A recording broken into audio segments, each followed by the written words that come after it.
Greetings, honoured Rahati. Today we're painting Thousand Sons Exalted Sorcerers for Warhammer 40,000. So prepare your rituals and let's do some hobby.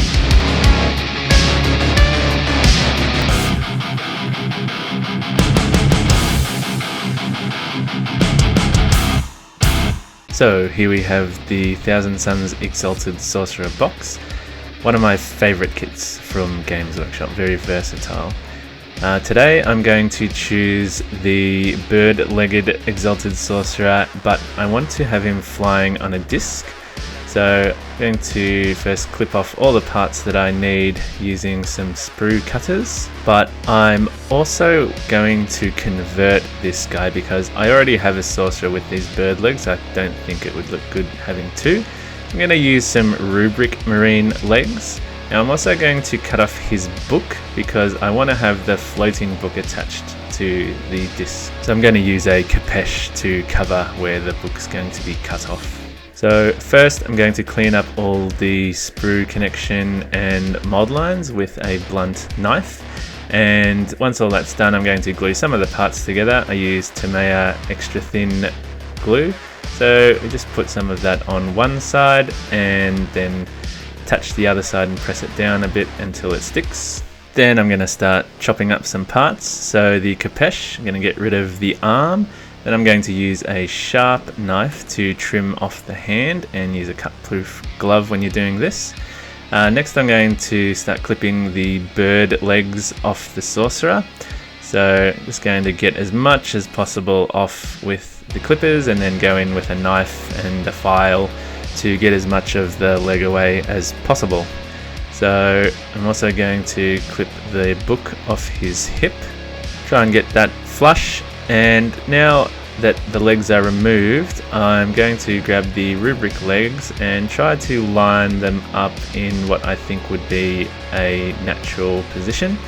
I can see that there's a part there where his cape needs to go in, and that intersects with the leg, so I'm going to have to cut some of the leg off. So just sort of guesstimate this and then just go back and forth, shaving little bits off until I'm pretty happy with the position and it looks fairly scaled and fairly straight. Just do a quick dry fit here, putting the front of his robe on and seeing if he stands up straight. So I'm going to do the same thing with the other leg, and once they're both on, again a dry fit, make sure he sits on his disc and his arm fits on there as well.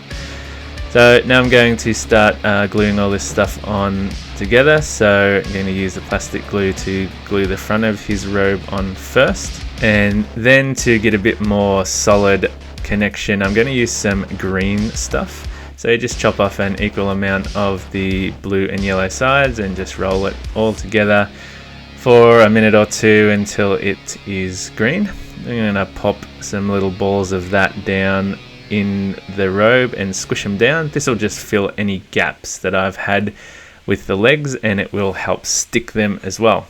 So I'm going to make sure they're all flush and glue the legs on to the sides of the robe. And just like the dry fit, make sure that they are straight, and when he stands up it looks fairly natural. And I'm just going to squish all that in and smooth it out. So I decided I wanted to use the head for the Dark Apostle for this model.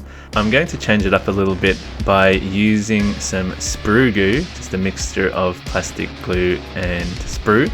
And I'm just going to fill in his little chaos symbol on his forehead. It's a bit too generic chaos for me. I'm also going to use the sprue goo to fill the gaps on the side of the robes.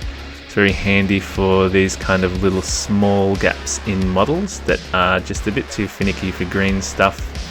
And just going to file that back so it's nice and smooth. Now I need to make a little belt loop for his capeche, so I'm just going to use that with green stuff. Then I'm going to glue the capeche onto the side of his robe, and once that is in place, I'm just going to use another piece of green stuff to complete that belt loop. And finally I'm going to attach a dagger to his front just to hide some of the leg joining, and I think he's pretty good to go. So we're now going to spray them in black, except for the head, which will be in Wraithbone. and then we can start painting. And the first color I'm going to use is lead belcher. So I'm going to dry brush that all over the different metallic pieces. My color scheme for my Thousand Sons is a silver and gold, not blue, but there is going to be some blue effect, which I'll show you later. So just get that dry brush all over all the parts. As you can see, I'm assembling this for ease of painting. So next we're going to use some Nuln oil. This is going to go over all the silver we just painted and just dulls it down a little bit and provides some shading. Once that's dry, we're going to use Necron Compound to then do a lighter dry brush to really bring out the highlights on all the edges of the metals. So do that, make sure you get things with sharp edges like blades here, and all the raised parts go generally from a top down motion when you're doing this. Next, I'm going to use some Agaros Dunes, and I use this to give the gold effect for all of the armor and little bevels and bits and pieces here. So I think this goes really well over metal, so just gonna go over all the little parts. Now there's lots of these for Thousand Sons. It's one of the main complaints for the Chaos factions, is there's lots of gold trim. So you just work your way through all the different parts, picking out all the gold parts that you need. Obviously the less gold that you have, the better, but these Exalted Sorcerers have a lot of gold trim. So just working through one by one all the parts of the model until they're looking nice and shiny. For some of the more detailed bits, you might want to switch to a smaller brush and just let it flow into all the corners there. Next up, I'm going to use some Black Templar to paint some of the parts of the Exalted Sorcerer's head that I want to then go over and either leave black or make metal. I'm going to paint his skin. I'm going to use Wildwood to give him dark flesh and just put it on really thick and really quick to give a good smooth finish here. I'm going to go back and paint the little collar thing on the back of his head with some lead belcher. Next is a Kellyan green, and I'm going to mix this with contrast medium, probably a bit more medium than the green. And what I do here is kind of glaze it all through the silver parts of the armor. This is to give it kind of a magical, mystical effect, and also retain some of the blue color that Thousand Sons are famous for. So just go around and take your time and just get that glazed into all of the edges of the armor and into the creases. Go all the way around his armor shoulder pads. This doesn't take actually as long as the gold trim, and then just want to do some of the back of his head as well. Next, I'm going to use Wraithbone to re-undercoat any of the non-metal parts, like these little gem/eye things, his book, lots of little bits and pieces, tubing on the various different parts of him, like the under armor parts of his armor, and the handles of his weapon blades. I'm also going to do the inside of the mouth, and then I'm also going to try and draw a thin little line in his eyes that I'm going to later do some pupils on. So use a really small brush for some of this, as you can see, and try and get just a straight line through there. Next, I'm going to use a Black Templar to do his little pipes and bits of undersuit. I also use this to do the handles of his weapons and the scabbard as well for the dagger. And I'm also going to paint the little glyph plate things on his staff black as well to give it some contrast for some work that's happening later. And I'm going to do the horns on his head black as well, and just very carefully do some pupils for his eyes, just a little dot in the middle of his eye. Just be very patient and try to keep stable hands when you're doing this. Now, next I'm going to use some Flesh Tearers Red to paint the gems. There's lots of little gems all over the model. And then I'm going to use Techless Blue to do the cloak. Now, you have to excuse the quality of the video here. I was over at a friend's place painting, so I didn't have my normal setup. So I just did the best that I could. And it's very blurry and dark, but hopefully you can get an idea of what's happening. Then I'm going to use a Northern Blue to dry brush a highlight onto the Techless Blue for any of the cloak parts. Next, Sigvald Burgundy. I'm going to use that to do his tongue and inside of his mouth. And then some Skeleton Horde, which I'm going to use on his teeth. And I'm also going to paint the pages of his little spell book in Skeleton Horde as well. And we can switch back to the studio now, thankfully. Now I use Talisar Blue to go over all of the blue stuff that I pre-painted there. So I really like pre-shading the Talisar Blue with these lighter blues. It really ends up giving a very, very rich, powerful kind of royal blue kind of color. Which really contrasts with the metallics of the rest of their armor.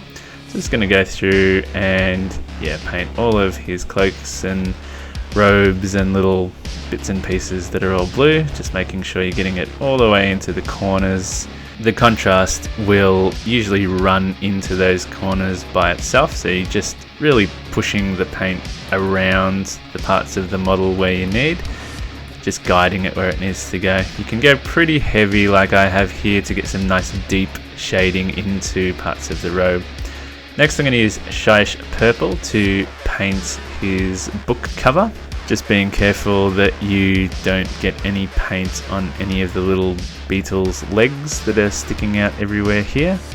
And then the next thing I'm going to do is use Blood Angels Red and Rattling Grime to paint in the recess sections of the book. So the main header's going to do in the Blood Angels Red and the squiggly lines in Rattling Grime. Next I'm going to use a combination of Achillean Green, Leviathan Blue and Contrast Medium to create kind of a wet blending effect for the little magic puff. So use the Achillean Green first, and then I use the contrast while it's still wet to pull the blue around the model and before the stain actually sets. So I'm going to do the same with the Leviathan Blue and just blend all those three colors, the dark blue, the light blue and the white, all into each other, so it ends up looking like they're all blended in like a kind of warp wave kind of thing, gives reminiscent of the sea. So it looks something like that at the end of it. Next I'm going to use Grey Seer to undercoat the inside of the cloak and any of the robes. Then I'm going to use Griff Charger Grey to shade all of those parts. I probably could have thinned this down a little bit more so it's not such a heavy shade, but depending on what your preference is, it could be fine like this. Next I'm going to use Celestia Grey and Earththorn Grey to go back over the top of that and highlight it back up to a white, so you've still got that sort of greeny grey kind of colour underneath. And then in the Celestia Grey I'm just going to use as an edge highlight. Next I've got Gore Grunter Fur, so I'm just going to paint that little leather strap thing that's holding his Capesh onto his belt. And next I'm going to use Nazdrag Yellow to paint the pupils of a couple of the eyes on his armour there, just to give a bit of contrast there.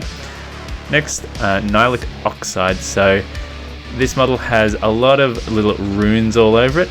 So I used the Nylic Oxide to fill in all of those runes so they look like they're glowing with some kind of ethereal light. So on his chest, there's a lot of them on his Capesh as well. So I'm just going to go through and do all of those. Nylic Oxide is very thin, so it flows pretty well into those runes. Also his little glyph plates on his staff, I put it a bit too heavy on there, so I can just wipe a little bit of it off, and then I can also go back and dry brush some black over the top of this to make the edges stand out. Now last with the Nylic Oxide, his little disc has a lot of these channels in, so I did decide to paint them all in Nylic Oxide, and by the end of it, it was a bit much. So I actually went and did some Nuln Oil over the top of this just to dull it down a little bit so it's not really neon. And then I also used some Nylic oxide just in the corners of some of the robes, just to give it more of a ethereal kind of magical look, because I thought that the Griff Charger Grey was just not quite enough to convey that glowing kind of effect. And then the outside of his cloak also has a little design in it, so I'm going to use the Nylic oxide on that as well. So once all that's done, I'm going to do the gems. So I use Blood Angel's Red, Garagak Sewer and Wraithbone. So in the top corner I do some Garagak Sewer, then in the opposite corner I'll do some Wraithbone first, and I'll put a little dot in the top corner with the Garagak Sewer, and then I'll use the Blood Angel's Red on the Wraithbone. Could just paint this straight red, but I like how this looks. Now finally I've got some transfers, so I need some Decal Fix, Decal Softener and some Gloss Varnish. So start with the Gloss Varnish, painting all the areas where I want to put the transfers just to make it a lot smoother. Pick out the transfers that I want to apply to the model, and then first I'm going to do like a dry fit. I can see this decal is a bit too big for the shoulder plate, so I'm going to have to cut some away. I also cut out the middle of these because I think it helps them wrap around the round shoulder pad a bit better. So immerse the transfer in some water. While you're letting that sit for a few seconds, you can apply some Decal Fix to the place where you want to put your transfer. This helps stick it on a bit better. Then you put the transfer in place and make sure that it looks good and it's all straight. And once you're happy with that, you can then apply the Decal Softener, which kind of melts it onto the model to remove that little edge line that you sometimes get. I'm also going to apply some transfers to his front robe, and then also to little side robes hanging off. Then lastly I'm going to go up with some Agaros Dunes over the top of the yellow transfer and some Apothecary white on the white ones, just to give it a bit of sort of variation and shading, just to make it look as much like they were painted on as possible. So once you're done there, you can assemble everything and varnish it, and you have one Exalted Sorcerer. So I hope you enjoyed, and stick around for a showcase on all the different ways you can build this kit to bring glory to Tzeentch.